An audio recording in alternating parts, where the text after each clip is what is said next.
pertains to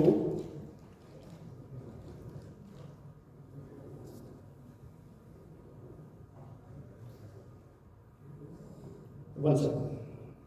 Your renewable exposures now forms around 16% of your loan book. Are stress levels in renewable projects materially lower compared to your projects in thermal and private sector assets? Can you repeat, please? Your renewable exposure now forms around 16% of your loan book. Are stress levels in renewable projects materially lower compared to your thermal and private sector assets? Definitely, if you see the basic structure of a renewable project, it has a very short gestation period. The quantum which we are talking as compared to the thermal and the hydro project are lower. Immediately after the loan is sanctioned and disbursed, within 8 to 10 months or maximum by 1.5 years, the asset is commissioned and start generating revenue. And we have been lending since 2016 in the renewable sector, and I think we have the negligible non-performing assets in the renewable, except for very, very small projects which are there. So we consider that the risk is largely, I think, reduced in case of the renewable project. Ma'am, major portion of your lending goes to financially weak discoms. How do you address the arising significant credit and liquidity risks? You need to appreciate that I agree that distribution segment is financially weak, but I think in the whole value chain in the power sector is the most important link which is generating revenue for across the value chain. We know that in India, discom sectors are majorly owned by the state sector.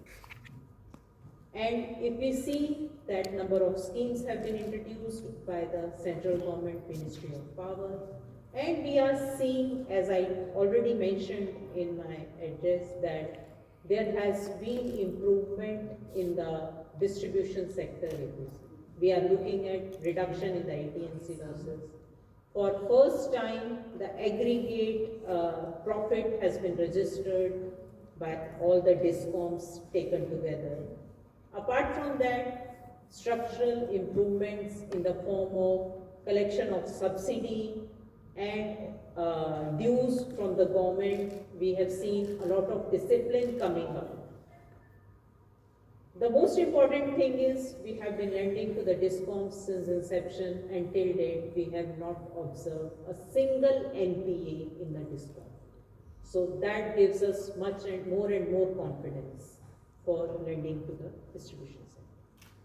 I'm afraid we'll be able to take just one more question because ma'am has a meeting to attend to. So we'll take one quick question. Yes. Just to follow up with the discom query.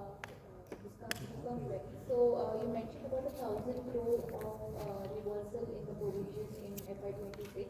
I just want to clarify, is it solely based on the re-rating of the discoms, or how does that work? See, the distribution rating is an annual exercise which is being undertaken by the Ministry of Power. And based on the rating, the expected credit loss is provided by the company. So there has been improvement in number of distribution companies' rating, and that is how you are seeing the reversal of expected credit loss of around 1,000 crores. And for FY27, do you see the foreign currency borrowings to be at the same levels? For any financial institution, I think cost of borrowing is the most crucial thing. So we were doing and we will continue to be evaluating various options based on the cost benefit analysis, and based on that the call will be taken that how much to borrow from which source. Also, last question on renewable projects. Currently, you have exposure to the hybrid wind, solar, and also battery storage projects.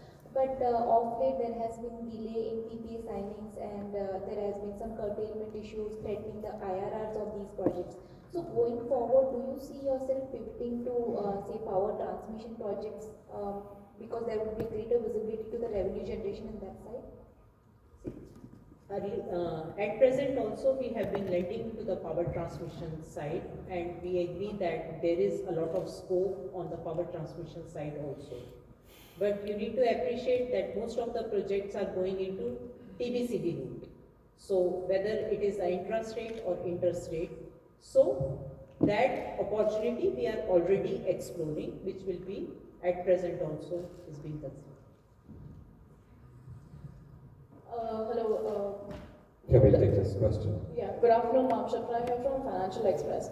I just have one question. Recently, the RBI came out with the new guidelines for the upper layer classification, and you now have a net worth of more than of the 1 lakh crore mark. So, what kind of discussions are going on that front? If you can just comment. See, RBI has come out with a draft circular, and if you exactly see that earlier also we were qualifying under the upper layer, but RBI has intentionally put us in the middle layer, especially the Yes. government-owned NBFCs. Yes. So, our concerns we have taken up with the RBI. On the capital front, we are very comfortable, but there are other implications like the reduction in the group norms from 50% to 35%. So we have shared our concerns with RBI and hope that, let us see that what are the final guidelines are. Thank you so much, ladies and gentlemen. Thank you, ma'am.